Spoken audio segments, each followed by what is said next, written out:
Buenas noches. Buenas noches. Vamos a empezar un poquito retrasado por la misa que tuvimos hoy de Jesucristo, sumo y eterno sacerdote. Pero ya estamos aquí para continuar con nuestra catequesis. Si gustan ponerse de pie, en el nombre del Padre, del Hijo y del Espíritu Santo, pedimos la luz del Espíritu Santo para que nos ilumine, para que se cumpla la promesa de Jesús, de que el Espíritu nos va a recordar y nos va a hacer comprender todo. Ven, Espíritu Santo, llena el corazón de tus fieles y enciende en ellos el fuego de tu amor. Envía, Señor, tu Espíritu y se renovará la faz de la tierra. Oh Dios, que has iluminado el corazón de tus fieles con la luz del Espíritu Santo, haz que yo por este Espíritu gustemos la dulzura del bien y sus divinos consuelos por Jesucristo nuestro Señor. Gloria al Padre, al Hijo y al Espíritu Santo.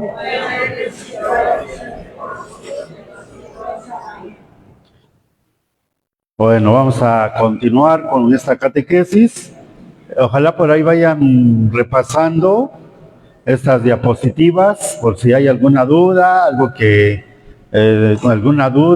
surja por ahí, algún comentario, puedan hacerlo, ¿sí? Pues ahorita estamos viendo, ayer no pudimos terminar, porque sí es un poquito largo el tema, la Eucaristía y la Iglesia. Están estrechamente relacionados, decíamos, y son 3 puntitos que trae aquí este tema. ¿Recuerdan cuál es el primero?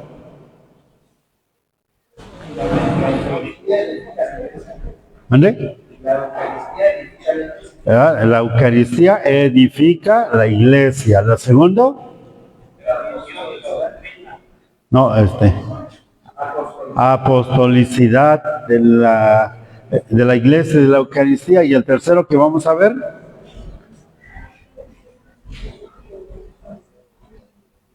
¿El tercero? La comunión eclesial. Bueno, todos son los 3 puntitos que están en relación con la Iglesia. Entonces, primero, edificar la Iglesia. La Iglesia tiene su origen en Cristo, con los apóstoles. Los apóstoles son el fundamento, pero podríamos decir que Cristo instituyó la Iglesia, pero nos ha dejado a nosotros la tarea de irla edificando. Es una tarea, una misión que tenemos, edificar la Iglesia, construir la Iglesia.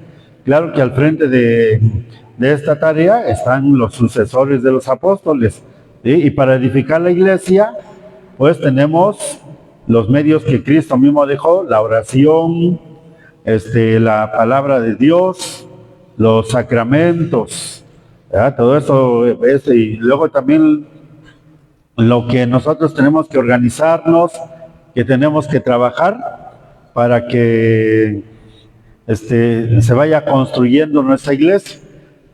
No sé, podrían poder pensar que nos imagináramos cómo vemos a nuestra Iglesia. ¿La vamos edificando o todavía están los puros cimientos o apenas tiene una pequeña bardita? ¿Cómo va nuestra Iglesia? O ya casi la acabamos de construir, ya nada más faltan unos que otros detalles. ¿Cómo está nuestra Iglesia?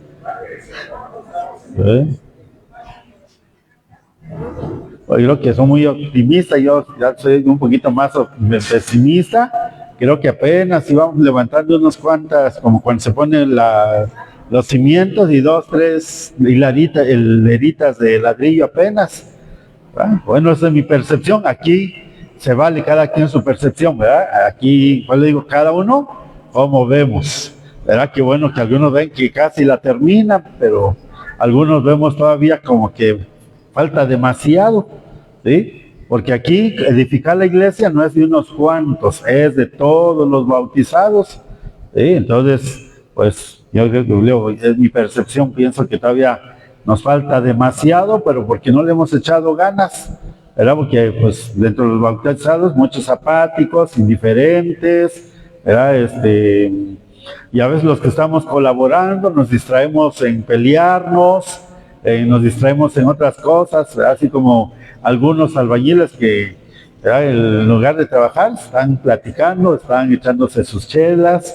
Así estamos nosotros a veces, en lugar de ponernos a trabajar, ¿verdad? Haciendo cosas que no deben de ser. O a veces en lugar de edificar la iglesia la estamos destruyendo. A veces alguno pone un ladrillito y viene otro y quita tres, ¿verdad? Entonces, edificar la Eucaristía, si nos acercamos a la Eucaristía es para edificar la iglesia. Y creo que también ya desde ahí empezamos a hablar de la comunión, que es el tema que vamos a ver hoy, la comunión, ¿sí? El otro aspecto de la relación Eucaristía-Iglesia es la apostolicidad, ¿verdad? Que decíamos tiene tres aspectos: el hecho histórico de que Jesús realmente sobre los apóstoles, desde que los llamó para eso, ¿verdad? Para una misión, para que estuvieran con él y después para enviarlos a predicar, ¿sí? Entonces está el hecho que en la última cena Jesús los instituyó como jerarquía, decíamos también, ¿sí? Y también son los primeros que comulgaron sacramentalmente, ¿verdad? Los primeros que se comulgaron sacramentalmente, ¿verdad? Porque después de ellos ya vendremos todos los demás. Y bueno, todavía en el primer punto, edificar la iglesia.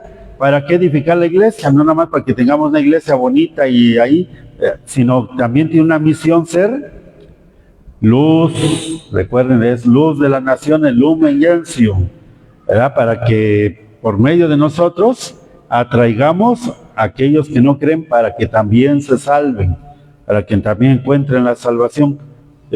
Bueno, entonces dentro de la apostolicidad está el hecho, la institución. El otro es el depósito, lo que recibieron de Cristo mismo, lo que dice San Pablo: yo le transmito lo que yo recibí.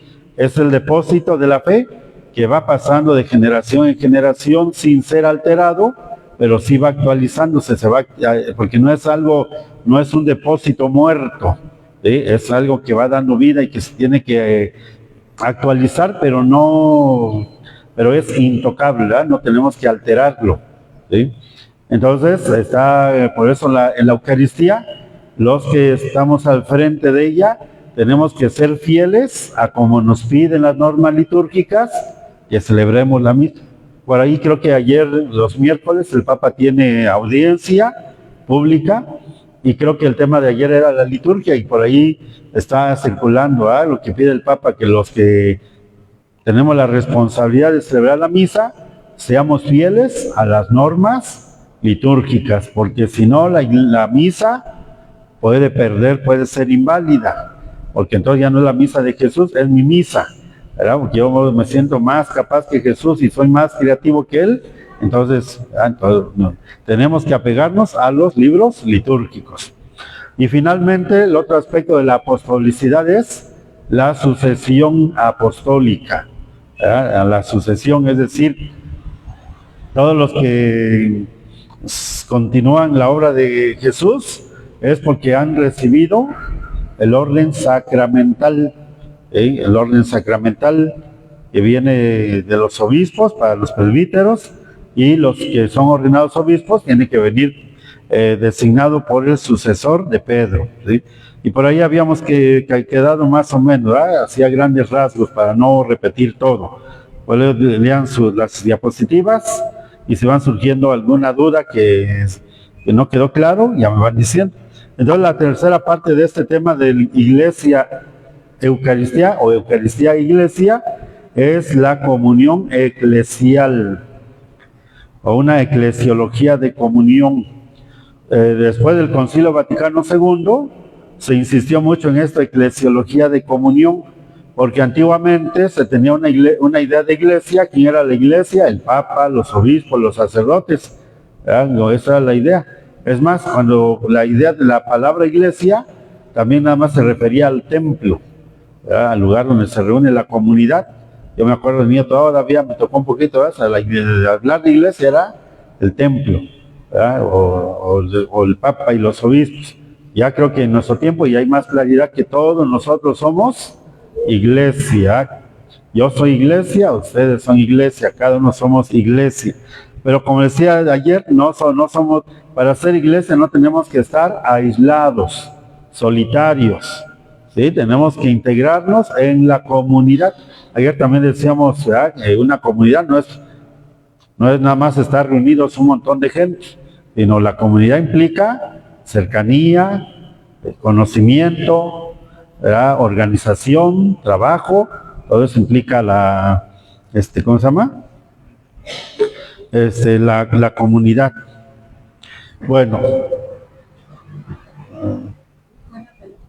y el tema que damos, bueno, ahí está, ¿verdad? Eclesiología de comunión. Entonces, la iglesia, mientras peregrina acá en la tierra, está llamado a mantener y promover tanto la comunión con Dios Trinitario como la comunión entre los fieles. Comunión, digamos, es como una cruz, ¿verdad? Nosotros estaríamos en el centro, una relación vertical. Nuestra relación vertical es con Dios y nuestra relación horizontal es entre nosotros, ¿verdad? Hay algunos que dicen, sí, yo y Dios nada más, no me meto con nadie. No, pues no, entonces no es ser iglesia, no es ser comunidad.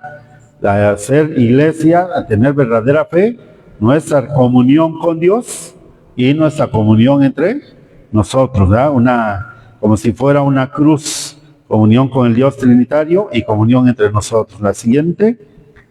Entonces dice, la Eucaristía se manifiesta como culminación de todos los sacramentos en cuanto que lleva a la perfección la comunión con Dios Padre, mediante la identificación con el Hijo unigénito por obra del Espíritu Santo.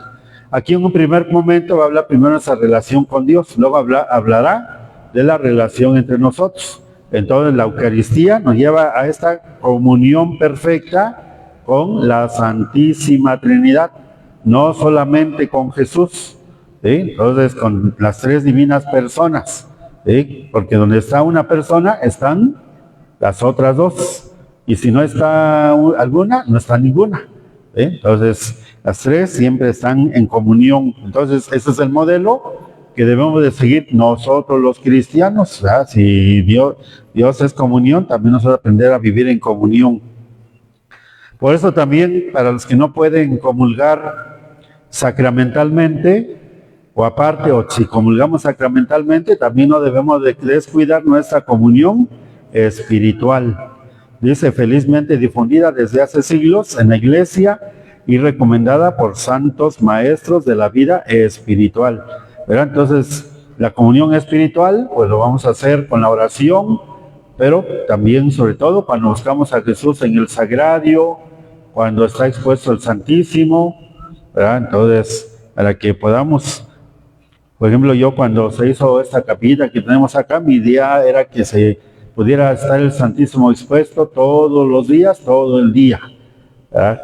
Pero pues no se ha podido, ¿verdad? Si a veces un día no se puede, pues a todos los días, ¿verdad? Pues quedaría más abandonado. Mejor aquí tenemos una tarea, ir educando a la comunidad y formando a la comunidad para que vaya surgiendo ese deseo de estar con Jesús, ¿verdad? Y entonces sí, ya lo vamos exponiendo, y entonces pues sería como un compromiso llevarnos en esta catequesis.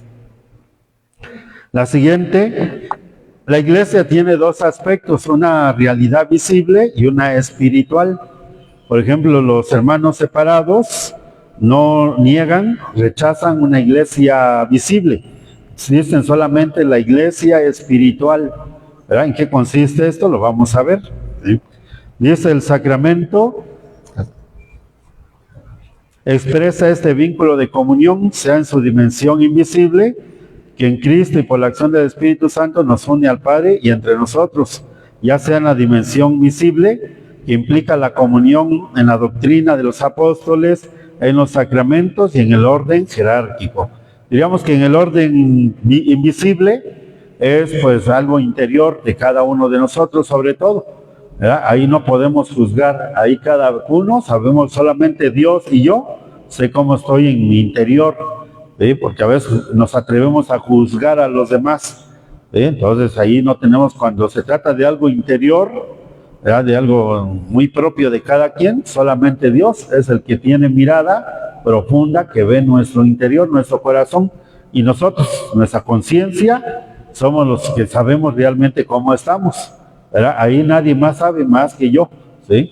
Ahora, en la dimensión visible es lo que podemos palpar externamente, ¿sí? Entonces, Dice, solo en este contexto tiene lugar la celebración legítima de la Eucaristía y la verdadera participación de la misma. Es decir, en la Eucaristía tienen que unirse estas dos dimensiones, invisible y visible, ¿verdad? La espiritual y lo visible. Entonces, ahí tiene que unirse para que así la Eucaristía, dice, sea legítima, ¿verdad? Por ejemplo, tanto el ministro que esté celebrando con fe, con piedad, con devoción, ¿verdad? Eso es lo invisible, lo espiritual. Y lo visible es que yo siga el ritual, que yo no esté inventando palabras, oraciones, gestos, ritos, sino que yo vaya siendo fiel a lo que me pide el misal. ¿Sí se entiende esas dos? ¿Sí? Por ejemplo, en el sacerdote, ahora en el fiel, ¿verdad? En la dimensión invisible, espiritual, es que también esté participando con devoción, con piedad, con respeto. Y en lo externo, pues que también cuando hay que sentarse, esté sentado, cuando hay que ponerse de pie, cuando esté de rodillas, lo vaya haciendo, que cante, que responda, que esté poniendo atención, ¿verdad? Entonces, ahí entran estas dos dimensiones, ¿verdad? Entonces, una celebración legítima es que tenga estos dos elementos. Dice, por tanto, resulta una exigencia intrínseca a la Eucaristía que se celebre en la comunión y concretamente en la integridad de todos sus vínculos. ¿Sí? Para que así nuestra Eucaristía sea auténtica, esta es una exigencia indispensable, es parte, ¿verdad? de la celebración. ¿Alguna pregunta? ¿Así se entiende? O si no se entiende nada, digan, levante la mano para que volvamos a... Sí, porque puede ser que no le entiendo, pero a quien no le entiendo, pues no se vea porque no se entiende. Si no se entienden algo, pues también para que pues, trate a ver. ¿Sí? ¿Perdón?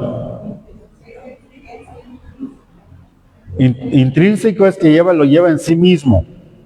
¿Sí? Luego, como dice acá, lo intrínseco dice una exigencia que es indispensable, porque es parte de lo mismo. ¿Sí? Entonces, pues, como dice, resulta una exigencia intrínseca a la Eucaristía que se celebre en la comunión y concretamente en la integridad de todos sus vínculos, ¿verdad? Es decir, estos dos aspectos, invisible y visible, son necesarios para una auténtica celebración. Si no, entonces por ahí perdería tal vez su valor. ¿Sí? Muy bien. Por ejemplo, ¿verdad?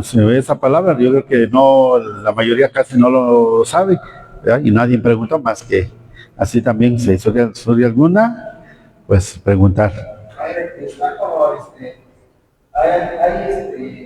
habían mandado en las redes un sacerdote que no estaba ordenado, pero que hacía bautizos, hacía pero no era, no estaba ordenado, o sea, pero hacía, o sea, todo lo visible lo hacía, o sea, el agua, todo lo hacía, lo visible, pero lo invisible en este caso, por ejemplo, no estaba ordenado, pues son cosas que por lo tanto no es válido.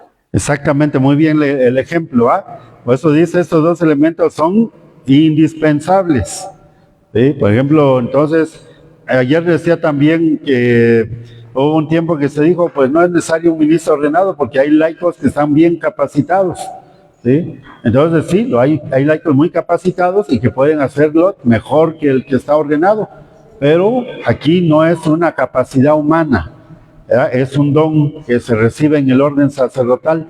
¿Sí? Entonces, como dice, si no está ordenado, o aunque esté ordenado, pero si ya está suspendido, ¿verdad? O si hace bien lo externo, pero falta lo interno. Por ejemplo, que ya si no está ordenado, pues no tiene la facultad, ¿verdad? No tiene el don que viene de Dios. ¿Sí? Por ejemplo, pues ahí se da mucho que surgen muchos sacerdotes falsos, ¿verdad? Entonces, pues, lo que se hace, pues es como podríamos decir, como una obra de teatro, lo hace muy bien, ¿verdad? Es una simulación, pero no tiene la eficacia. No tiene la eficacia. Porque no produce no produce el efecto. ¿Sí? ¿Mande? Ajá, sí.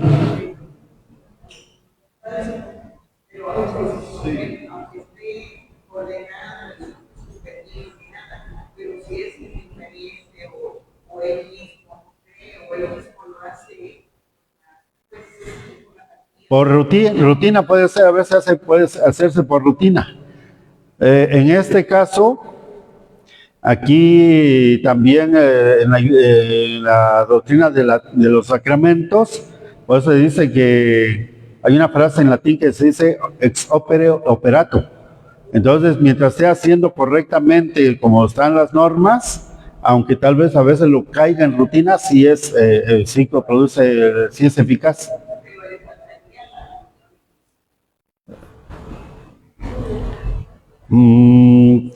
Una parte, pero no toda, porque está ordenado, porque todavía está en función, ¿sí? Digamos, aquí faltaría nada más la disposición interna y espiritual del ministro, pero sí, en ese caso sí es válido.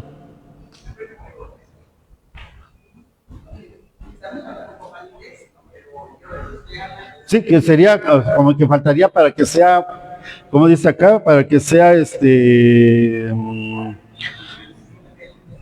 para que sea plena, ¿verdad? Entonces ahí no faltaría esa plenitud, pero sí se está realizando.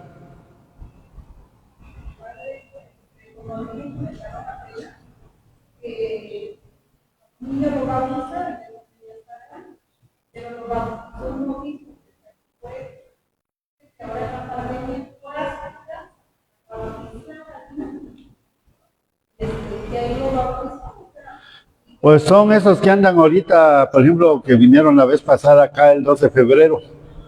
Sí.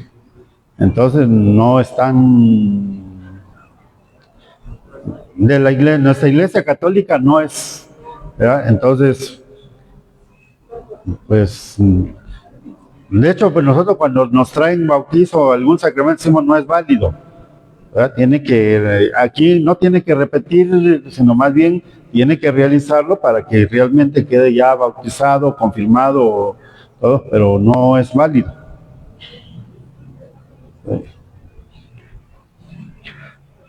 Bueno, podríamos decir todo sacerdote que está en una parroquia que ha sido, ¿cómo se llama? Que lo ha puesto el obispo, pues son los que, sí, hay alguien. Bueno, seguimos.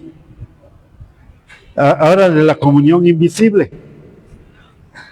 Aun siendo por naturaleza un crecimiento, supone la vida de gracia por medio de la cual se nos hace partícipes de la naturaleza divina, así como la práctica de las virtudes de la fe, de la esperanza y de la caridad. Aquí podríamos, esta comunión invisible es que estemos en estado de gracia de Dios, ¿verdad? Que no tengamos pecado mortal y también que estemos practicando las virtudes de la fe, de la esperanza y de la caridad. Es invisible porque eso no se puede ver, ¿verdad? Solamente cada uno que lo está viviendo sabe si está realmente en ese estado de gracia, ¿verdad? Si está, y también si está practicando estas tres virtudes. Igual que la Santísima Trinidad, donde está una, están las tres. Si falta una, no hay ninguna, ¿verdad? Igual si tenemos fe es porque tenemos las otras dos. Si decimos que tenemos una y no tenemos la otra, pues prácticamente no hay ninguna, ¿sí? Entonces, esa es la comunión invisible, ¿verdad? Pues, para esta comunión visible se necesita pues la gracia de Dios, que es la participación de la naturaleza divina y la práctica de las virtudes. La gracia divina es el don que recibimos, pero para que permanezca en nosotros esa gracia, necesitamos no pecar, porque si pecamos, pues lo sacamos, ¿verdad? Vamos sacando esa gracia. O más bien podríamos decir, pues, si vamos practicando la fe, la esperanza y la caridad, eso hace que la gracia de Dios permanezca en nosotros. Pero si no practicamos esas virtudes teologales, que también van de la mano con las virtudes cardinales. ¿Cuáles son las virtudes cardinales? Justicia, templanza, prudencia. Es prudencia, justicia, fortaleza, templanza. ¿Sí? Entonces las virtudes, tanto humanas y las virtudes teologales, nos van a ayudar para estar en la gracia de Dios. ¿Sí? Y sería para ayudarnos en esta comunión invisible. Dice, la integridad de los vínculos invisibles es un deber moral bien preciso del cristiano que quiera participar plenamente en la Eucaristía, comulgando el cuerpo y la sangre de Cristo. ¿Verdad? Entonces, por eso es que cuando vamos a comulgar, recordar lo que dice San Pablo, examinar nuestra conciencia, porque el cuerpo y la sangre de Cristo es para nuestra salvación, pero si no estamos limpios, ¿verdad? Si no tenemos moralmente no estamos bien, podemos comer y beber nuestra propia condenación. ¿Sí? Entonces, por eso ese es un deber moral, estar en la gracia de Dios, examinar nuestra conciencia. Ahí trae el texto, dice el mismo apóstol, llama la atención sobre este deber con advertencia: examínese pues cada cual y coma así el pan y beba de la copa. ¿Verdad? Entonces es una advertencia de examinarnos antes de comulgar. ¿Sí? Nuevamente, ¿verdad? La parte interior, pero también la parte exterior, que decíamos ayer, guardar el ayuno eucarístico. ¿Verdad? Si vamos a comulgar, también puedes tener limpia la boca, para que en un lugar tanto físicamente te está limpio la boca que recibe la hostia, como el corazón. ¿Sí? Entonces ahí va nuevamente lo que no se ve y lo que se ve. Luego, como luego pasan a comulgar muchos, pues están comiendo, ¿verdad? Sobre todo con golosinas, y así pasa con eso. Luego me ha tocado con el chicle, sobre todo, ¿verdad? Que luego ya me ha pasado como 3 veces y ya le puse la hostia en la lengua cuando veo que el chicle te pegado ahí en la muela. Pues ya ni modo de quitarse, ¿verdad? Ahí viene la siguiente. Dice, precisamente en este sentido, el Catecismo de la Iglesia Católica establece: quien tiene conciencia de estar en pecado grave debe recibir el sacramento de la reconciliación antes de acercarse a comulgar. ¿Verdad? Hasta el dibujito está ahí para que nos recuerde que tenemos que confesarnos antes de comulgar si estamos en pecado mortal. ¿Sí?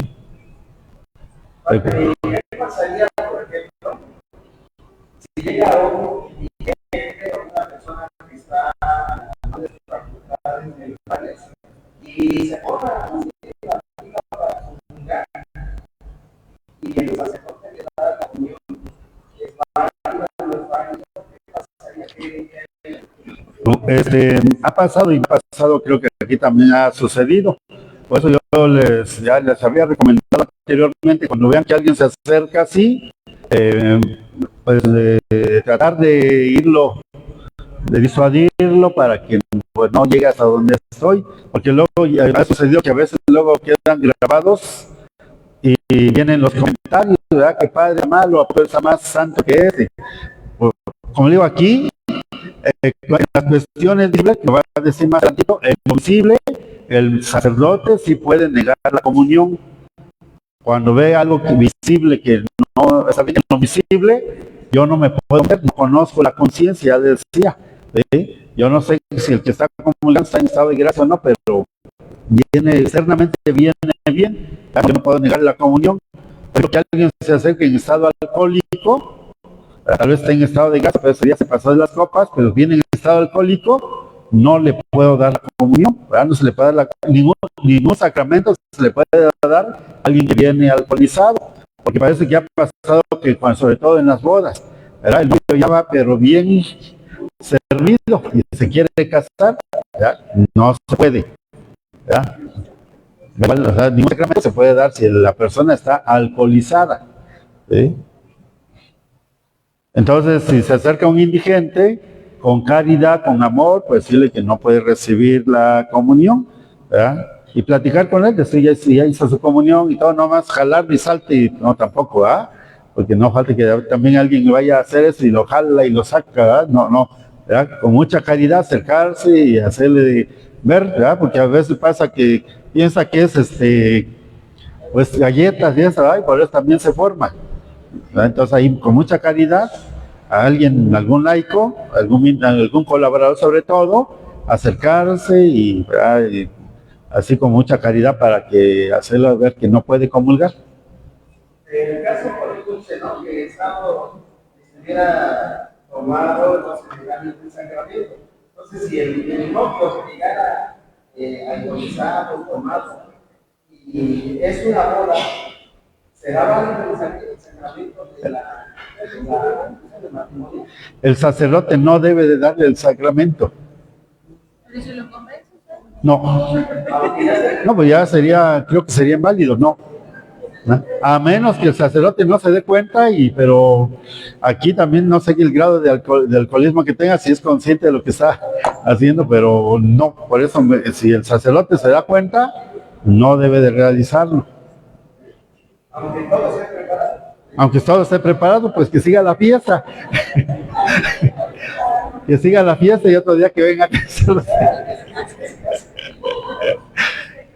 Una ocasión, un sacerdote comentó un testimonio en unas pláticas matrimoniales. Y él comentaba realmente ese detalle. La novia llegó, el novio hizo la misa. Y cuando el novio llegó, pues llegó con toda la misa escuchada, ¿no? Y ya está en estado etílico. Llega y le pregunta, ¿vale? Novio, a la novia, si todavía quería casarse, y la novia le dijo, viendo al novio, ¿sí? Con la voluntad que ella dijo que sí, él dice que lo casó. No, así lo pida la novia, lo pidan los papás, lo pidan los invitados, no. ¿Mande? ¿Qué? Sí.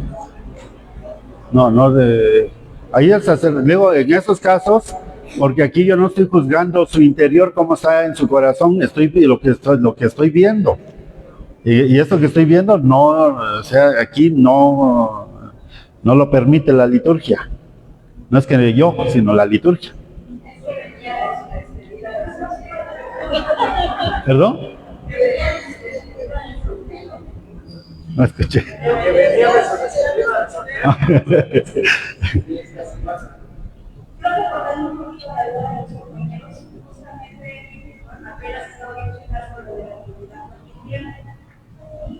Una de las razones por las cuales nos daño es precisamente porque hay un vicio de consentimiento.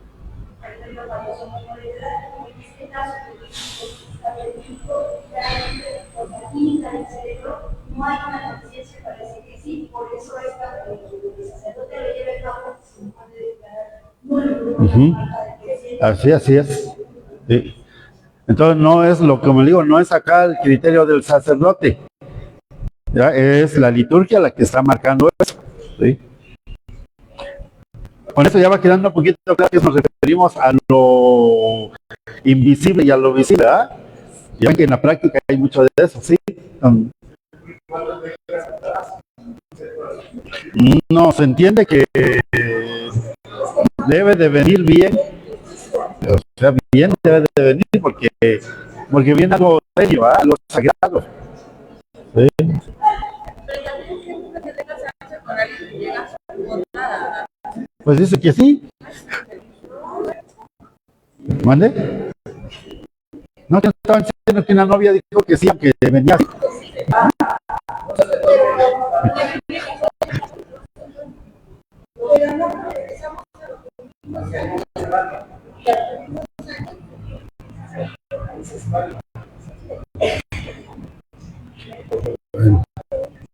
Entonces, si hay pecado, es primero el sacramento de la reconciliación. Dice, el juicio sobre el estado de gracia obviamente corresponde solamente al interesado. tratándose de una valoración de conciencia. Por ejemplo, en el matrimonio nuevamente, porque a veces hay matrimonios nulos, porque sobre todo el novio muchas veces no tiene recta intención de casarse, lo hace por otros intereses, o la novia, pero no se puede ver, no se puede palpar.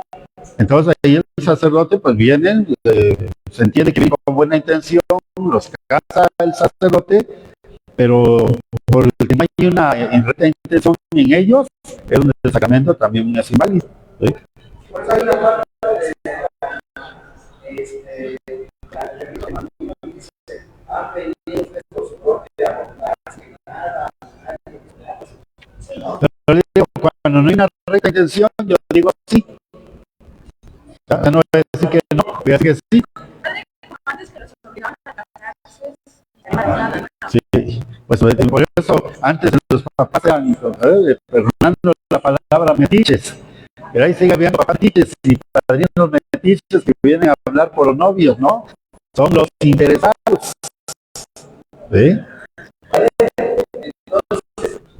Una cosa que se dan cuenta de que el esposo se casó porque fue por interés, la novia y la esposa tienen bienes, ¿no? Y se da cuenta de que se casó por interés, ese matrimonio ya puede solicitar la cancelación, la nulidad. Bueno, se solicita, pero viene toda una investigación, todo un estudio. No es así nada más que lo solicita y ya se le da. No tiene que haber todo un proceso. Otra pregunta, una ocasión me tocó ir a una comunidad y uno de los compañeros le hizo una pregunta. En esa comunidad, las niñas ya desde los 13, 14 años ya son casaderas. Y me hicieron una pregunta y la verdad me quedé así como, no como una respuesta que esta niña de 13 años se casó con una persona de 45 años y se hizo. Entonces decían, ¿es válido o no es válido? Porque es menor de edad, pero para la ley ya podía casarse. Entonces, ¿qué pasa aquí, padre? Yo la verdad me quedé así como que no sé qué contestar. Bueno, aquí ya nos meteríamos en otro punto que desviándonos un poquito, ¿verdad? Ya nos estaríamos apartando. Entonces, sí, en otro momento platicaríamos de eso, ¿sí? Para que no. ¿Mande? Religioso.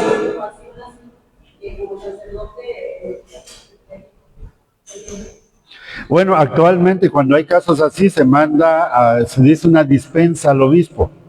Y el obispo examina si lo da o no lo da. ¿Sí? Hoy sí hay una dispensa, ¿verdad? Solicita a quienes son menores de edad, se hace la dispensa, se manda al obispo y él decide si lo da o no lo da. Ajá. Pero si contestando legalmente no es válido, cuando es una menor de edad o un menor de edad. En la ley civil. Sí. En la ley civil. No, pero acá dentro de la iglesia a veces sí dan permiso a los 16 años, pero casos muy extraordinarios. En la ley civil tiene la autorización de los papás para poder casarse. Tampoco, es igual, es la dispensa. Sí, luego aquí sería ver todo esto, pero para no desviarnos lo dejamos acá y no, sí, bueno, continuamos, sí. Entonces, sobre el estado de gracia, ¿cómo se encuentra uno? Dice responsabilidad de cada quien, es cuestión de conciencia. Solamente yo y Dios sé cómo estoy, ¿verdad? Ahí ya nadie puede juzgar, no podemos juzgar a los demás, ¿sí? Dice, no obstante, en los casos de un comportamiento externo grave, lo que ya platicamos ahorita, abierta y establemente contrario a la norma moral, la Iglesia en su cuidado pastoral por el buen orden comunitario y por respeto al sacramento no puede mostrarse indiferente. O sea, cuando es algo externo, ahí sí, pues se está viendo, ¿verdad? Con eso lo que se ve no se juzga. Y ahí sí, pues se tiene que aplicar la norma que pide la liturgia, que pide la Iglesia. A esta situación de manifiesta indisposición moral, externa podríamos decir, porque puede haber una indisposición moral, pero eso yo no la sé, pero sí la indisposición moral externa, y ese se refiere a la norma del Código de Derecho Canónico, que no permite la admisión a la comunión eucarística a los que obstinadamente persistan en un manifiesto de pecado grave. Si se es visible, o también llega uno a saber que la persona está en una situación de pecado grave, no, yo debo de negarlo, yo debo negarle, darle el sacramento. Por ahí hace un tiempo hubo una crítica de Estados Unidos, de una que tiene un nivel de política, que es pro aborto, ¿verdad? Y creo que un obispo le dio la comunión, ¿verdad? Hubo esa crítica, ¿verdad? O sea, el caso es externo porque ella manifiesta abiertamente que es pro aborto, y se supone que todos que son pro abortos no deben de comulgar, se les debe de negar, y se le dio la comunión. Creo que hasta fue a Roma, no se lo dio el Papa, pero sí se lo dio alguien de allá, ¿verdad? Entonces, digamos, eso pues no es correcto.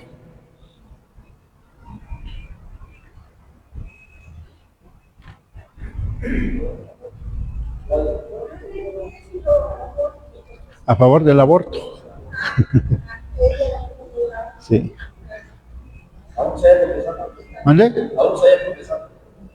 Bueno, es que la confesión implica el arrepentimiento, una conversión, ¿verdad? Soy pro aborto, bueno, ya me arrepentí, me confieso y ahora sí ya puedo.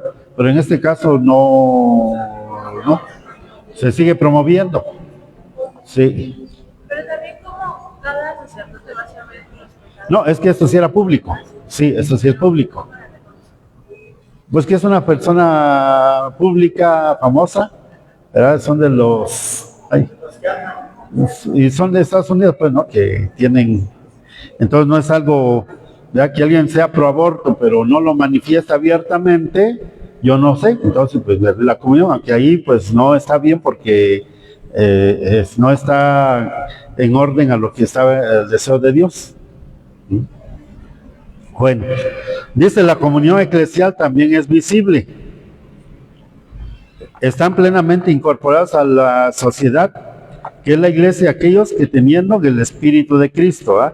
¿Quiénes están en comunión con la iglesia de manera visible?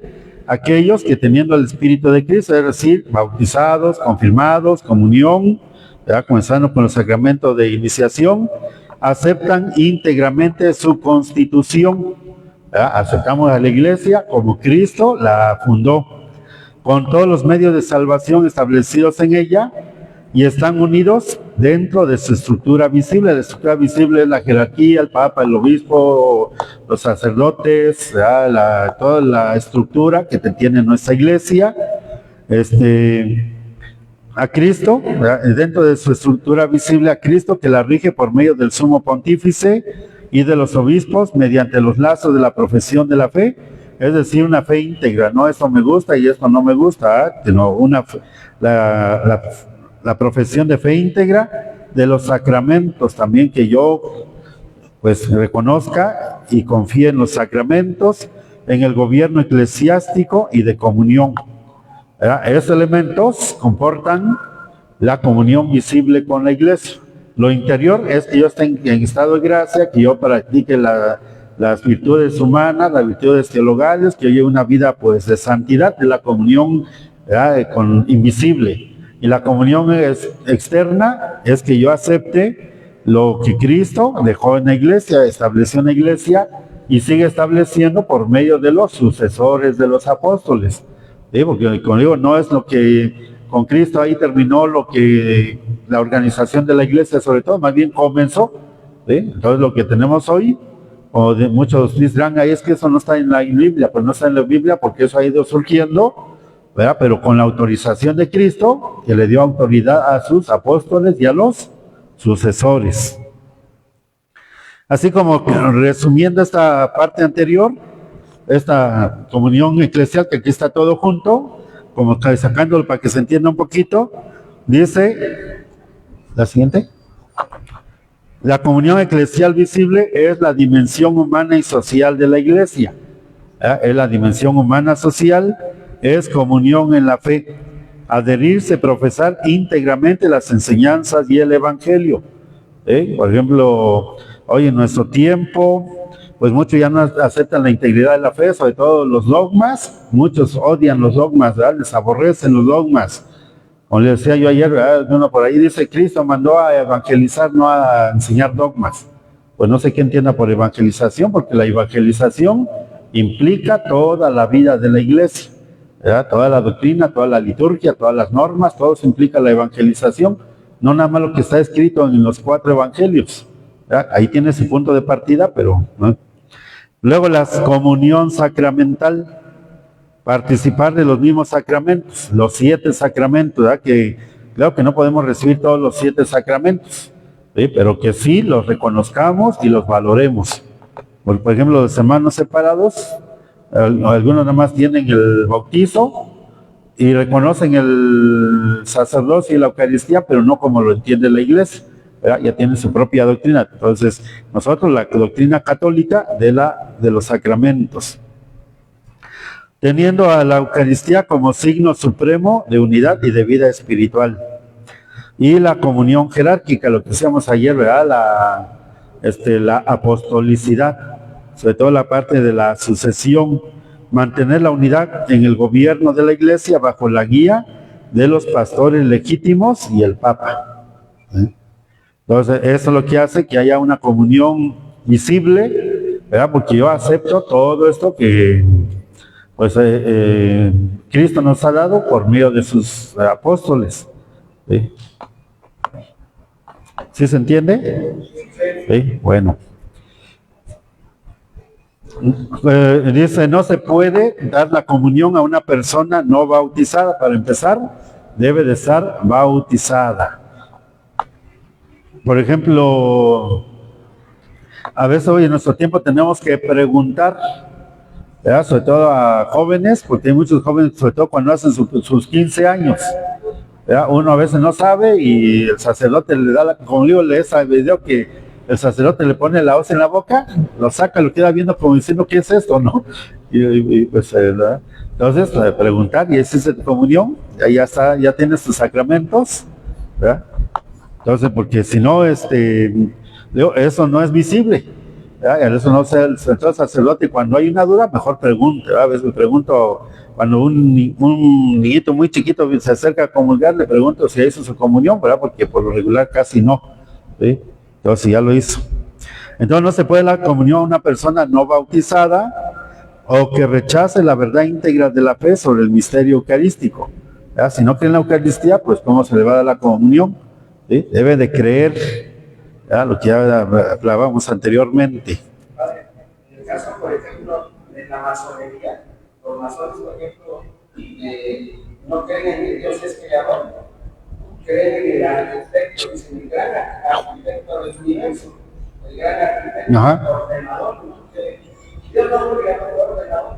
Entonces, ahí creo que no recuerdo si son 3 palabras que han condenado a los masones, ¿no? Por lo que creen que Dios no es Dios creador, sino ordenador. Sí, entonces cuando yo no acepto la doctrina, los sacramentos, la autoridad, no estoy en comunión visible con la iglesia. Necesito aceptar todo. Gracias.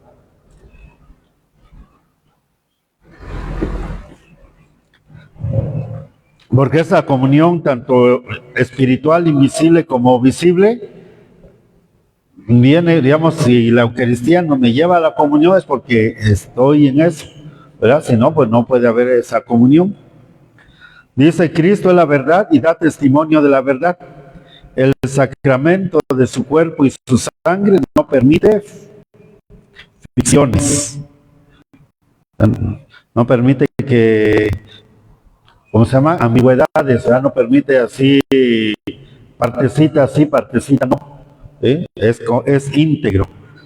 Bueno, aquí está estas imágenes. Dice cosas necesarias para comulgar bien, estar en gracia de Dios, guardar el ayuno eucarístico, saber a quién recibimos. ¿Sí? Entonces, ¿quién puede comulgar, quién no? En lo interior, ahí no se mete uno. Lo que se ve, a eso sí se puede decir de acuerdo a la norma de la iglesia, ahí sí se puede negar dar la comunión a alguien por lo externo que se está palpando.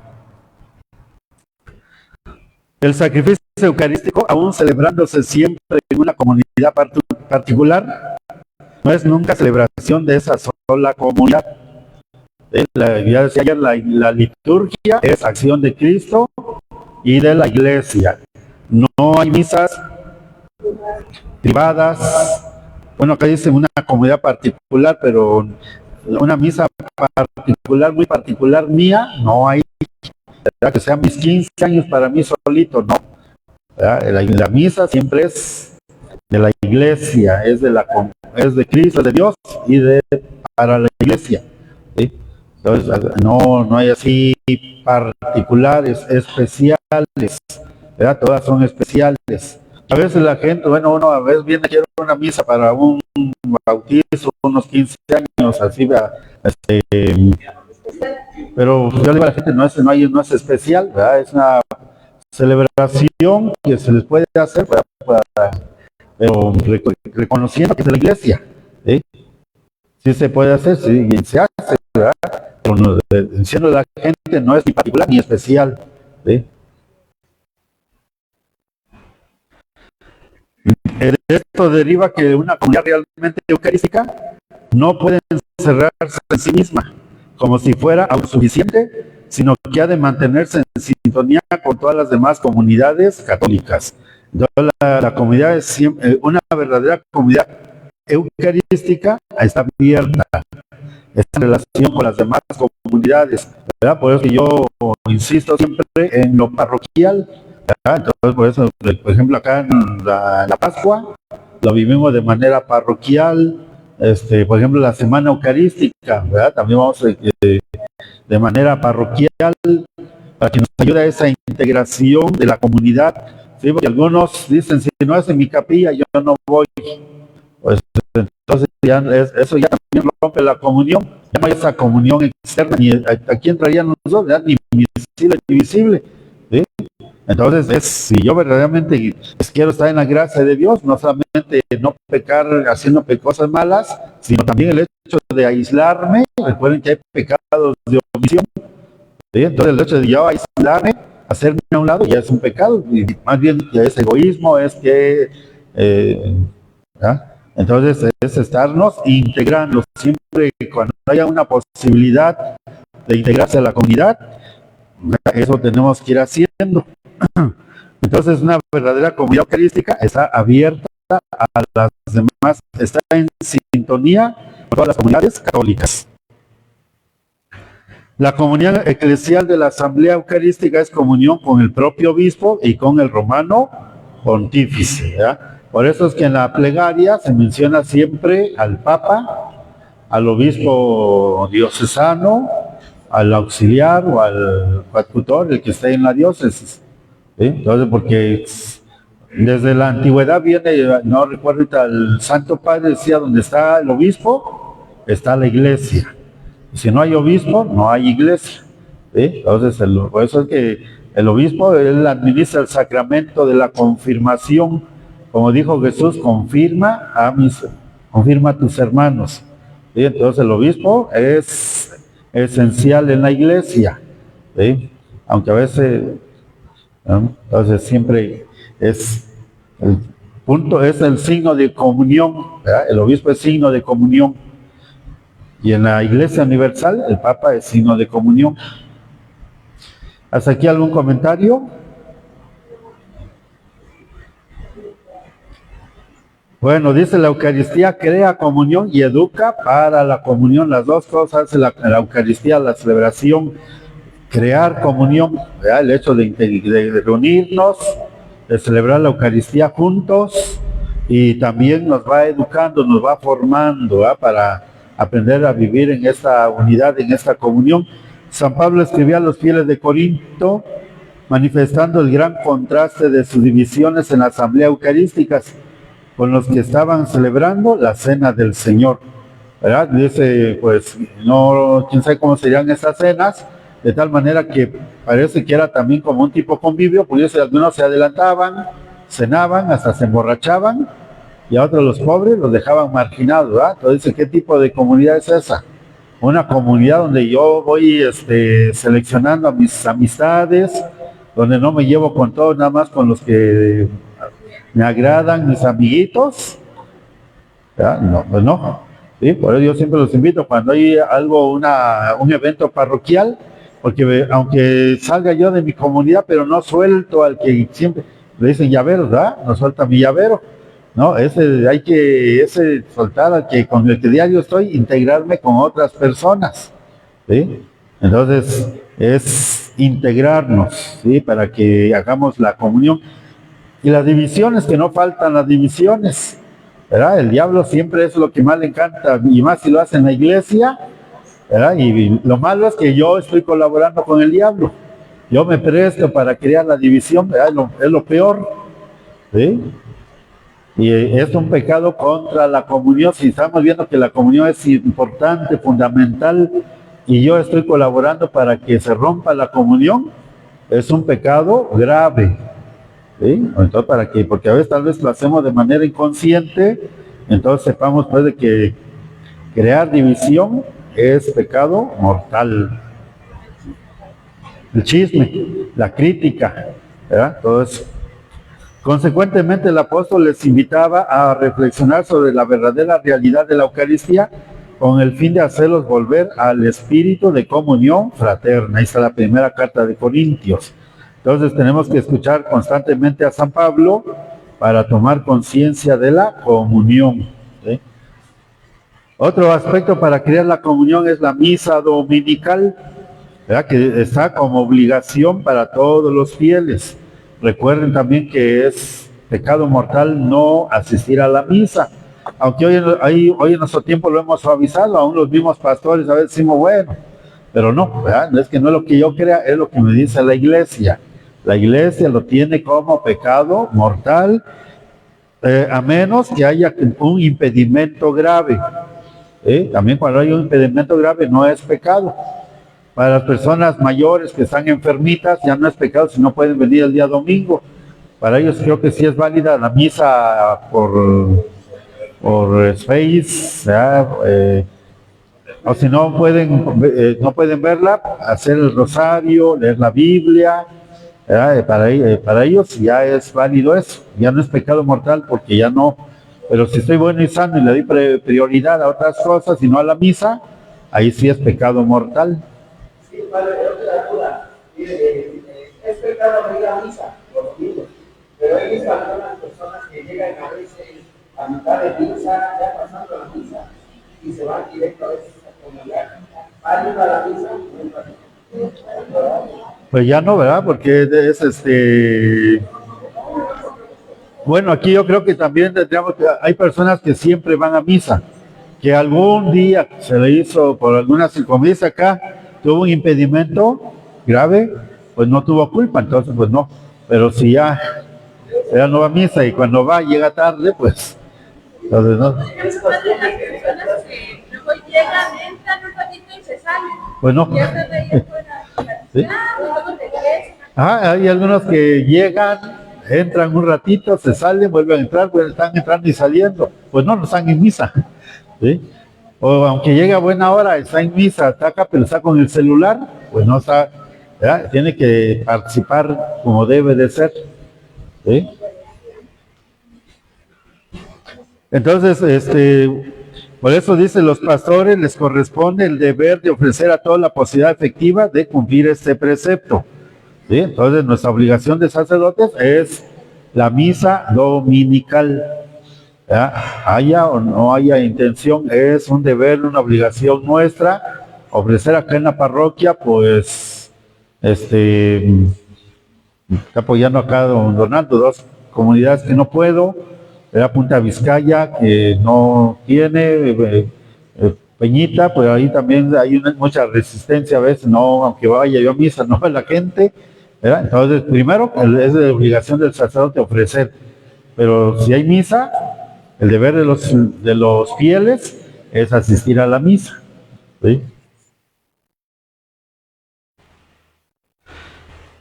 Entonces la Eucaristía Dominical es el lugar privilegiado donde la comunión es anunciada y cultivada constantemente. Bueno, ya vengo a misa los domingos, llego temprano, ¿verdad? Pero termina la misa y me voy, no saludo a nadie. He visto así a muchas personas que no faltan a misa domingo, pero a nadie saluda. Llega, estoy aquí en la misa, terminó la misa, me voy, no estoy haciendo comunidad, ¿verdad? Estoy nada más cumpliendo con Dios lo vertical, pero ya claramente dice San Juan, si digo que amo a Dios y no amo a mi prójimo, pues también, ¿verdad? Entonces, la misa dominical es, vengo a misa, sí, primero mi atención es poner la atención a la misa y todo. Cuando acaba la misa, bueno, o si llego a buena hora, antes de que empiece la misa, saludo, empiezo a integrarme a la comunidad, porque luego hay quienes sí vienen, ¿verdad? Yo conozco aquí a varios que no faltan a misa el día domingo, pero nada más, como dicen, a lo que vienen, ¿verdad?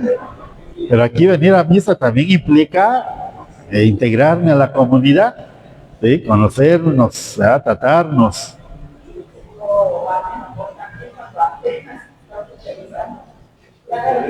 Sí, como digo, ni viene, digo, pues venga en paz y ya se sale corriendo, ¿sí?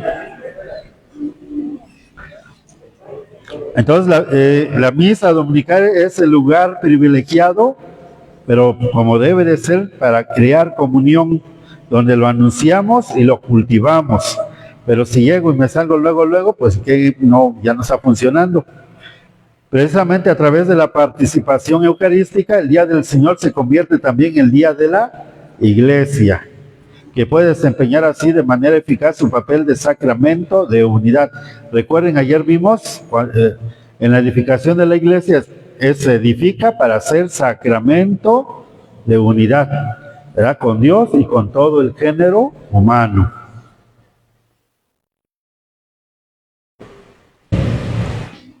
Bueno, la siguiente dice, la salvaguardia y promoción de la comunión eclesial es una tarea de todos los fieles, pero también la responsabilidad de los pastores, ¿verdad? Es de ambos tenemos que ir trabajando, salvaguardando y promoviendo la comunión eclesial, ¿sí? Entonces, tanto de ustedes como de los que estamos al frente, tenemos esta responsabilidad.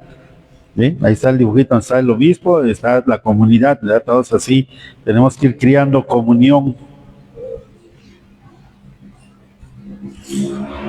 Dice, por tanto, la iglesia ha dado normas que se orientan a favorecer la participación frecuente y fructuosa de los fieles en la misa eucarística y al mismo tiempo a determinar las condiciones objetivas en las que no debe administrar la comunión. Entonces la misma iglesia tiene normas, pero digo siempre cuando el caso es externo, ahí el ministro puede aplicar la norma de la iglesia. El esmero en procurar una fiel observancia de dichas normas se convierte en expresión efectiva de amor hacia la Eucaristía y hacia la iglesia. Bueno, aquí la norma también se refiere a la buena celebración de la liturgia. Cuando decían, no, yo es que el Espíritu Santo me ilumina tanto que yo hago más oraciones más bonitas que las que trae el misal romano, ¿verdad? Que yo puedo hacer otras cosas más bonitas que lo que dice, ¿verdad? No. Tenemos, por ejemplo, los documentos, ¿verdad? Está partiendo del Concilio Vaticano II para acá, porque también antes del concilio hay, ¿sí? Sobre todo la Sacrosanctum Concilium, ¿verdad? Que es el documento litúrgico, es el primer documento del Concilio Vaticano II. Ahí trae la teología de la liturgia y las normas. Por ejemplo, aquí también dentro de las normas que dio el Concilio Vaticano II, porque algunos nos han engañado, es que dijo que quitaran el latín, ¿no?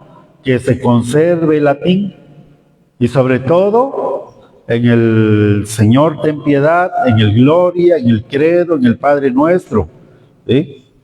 El canto gregoriano, que se conserve el canto gregoriano. ¿Qué otra cosa? No recuerdo, pero no vino a arrasar otros, pues al menos no es tanto que lo entendieran mal, sino que ya estaban como amarrados ya querían desatarse de la liturgia del concilio, antes del concilio Vaticano II, Por eso que terminando el concilio hubo mucho desastre que hicieron muchos sacerdotes y obispos en la iglesia. El arte, en muchos lugares empezaron a sacar los retablos y a quemarlos, a quemar todo el ornamento tan bello que había antes. Una ignorancia.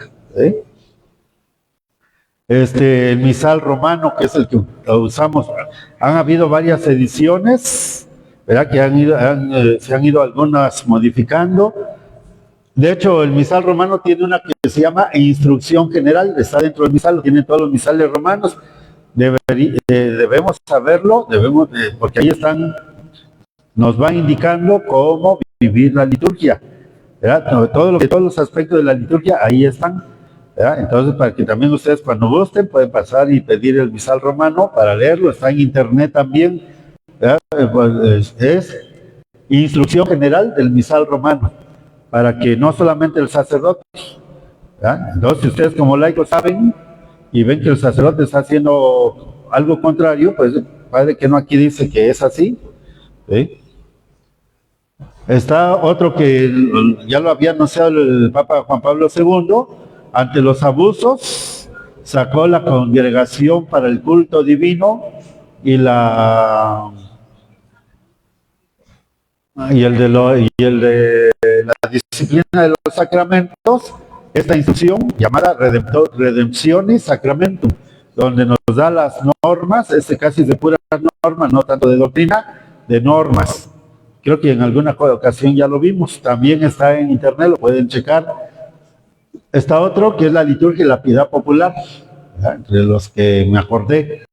¿Sí? Entonces son estos libros que debemos de conocerlos todos, no solamente el sacerdote, ¿verdad? Para que ahí están las normas, cómo tenemos que vivir nuestra liturgia. Otro aspecto para la comunión, ya también hablábamos, el compromiso ecuménico, ¿verdad? El hecho de buscar la unidad entre todos los que nos llamamos cristianos, que ya no haya división, pero eso está en chino, como se dice, porque cada quien se aferra a lo suyo, ¿verdad? Y entonces, pues, por lo menos, si no la comunión plena, una buena convivencia, ¿verdad? Que a veces también dentro de la Iglesia Católica lo han pedido muchos documentos, que no también, ¿verdad? Que vayamos a crear ambigüedades con tal de aceptar a los hermanos, vamos nosotros a ceder. Ayer decía un obispo que con tal de que no se vayan a ofender los hermanos separados, suprimió el credo, cuando es lo esencial, ¿verdad? Dice, ha sido una gracia eficaz que ha hecho emprender el camino del ecumenismo, tanto de los hijos de la Iglesia Católica, como a nuestros hermanos de otras iglesias y comunidades eclesiales. Entonces, lo que se tiene que buscar es una completa comunión, pero en la que se acepte la profesión de fe, los sacramentos y el gobierno eclesiástico, ¿verdad? Lo que se llama la comunión visible. No es posible celebrar la misma liturgia eucarística hasta que no se establezca la integridad de dichos vínculos. Se puede hacer oración, ¿verdad? Se puede hacer otras cosas, pero no misa, no la Eucaristía. La Eucaristía pide una plena comunión, tanto lo visible como lo invisible.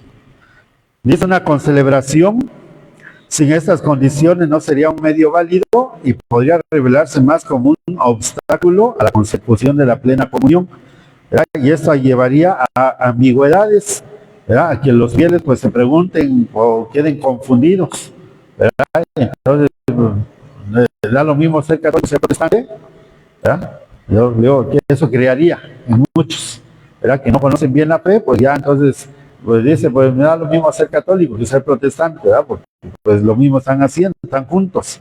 Entonces, el camino hacia la plena unidad no puede hacerse si no es en la verdad, ¿verdad? Entonces, la comunión pide la verdad, aceptar la integridad de la fe católica.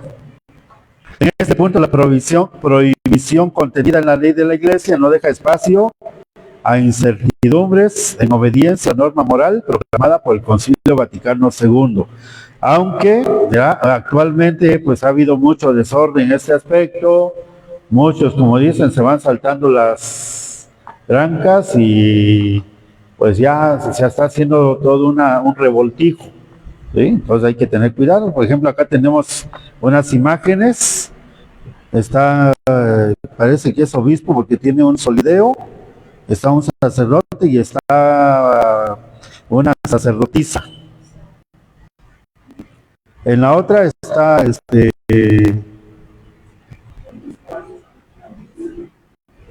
unos signos, una estrella, una cruz y quién sabe qué más está por ahí. Y está, según, parece que es una liturgia, ¿sí? En la otra está el sacerdote y está una sacerdotisa en la plegaria, en la doxología. Y una última, no sé si lo habían visto, ¿verdad? De ahora una obispa dando la bendición, quizá un obispo también recibiendo la bendición. No. Entonces todo esto es un falso comunismo, ¿verdad? Que crea mucha confusión, mucha ambigüedad, ¿verdad? Entonces esto es erróneo. Bueno, así termina esta parte de la Eucaristía y la Iglesia, que es un poquito amplio, ¿sí? Se me hace que hoy entendimos más que ayer. Ayer se me hizo a mí un poquito cansadito. Y hoy no, hoy está de más, ¿sí? Pues por mí yo me continúo, pero también ya ustedes tienen que regresar a casita y muchos viven en el retiradito y está chispeando. Entonces mañana, primero Dios, continuamos, ¿sí? Pero adelante, usted ya se envió el material, ¿verdad? Está muy bonito el otro también, que es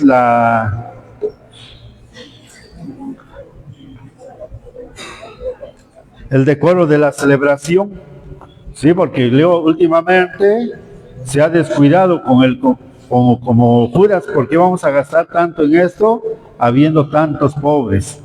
Pero el que dice eso ni a los pobres atiende ni la liturgia, ¿sí? Más bien, a veces hay sacerdotes que dicen, ¿por qué todo eso? Toda la liturgia te odia toda mal, pero sí tienen su buen carrito, su buena camionetota, ahí sí, ¿sí?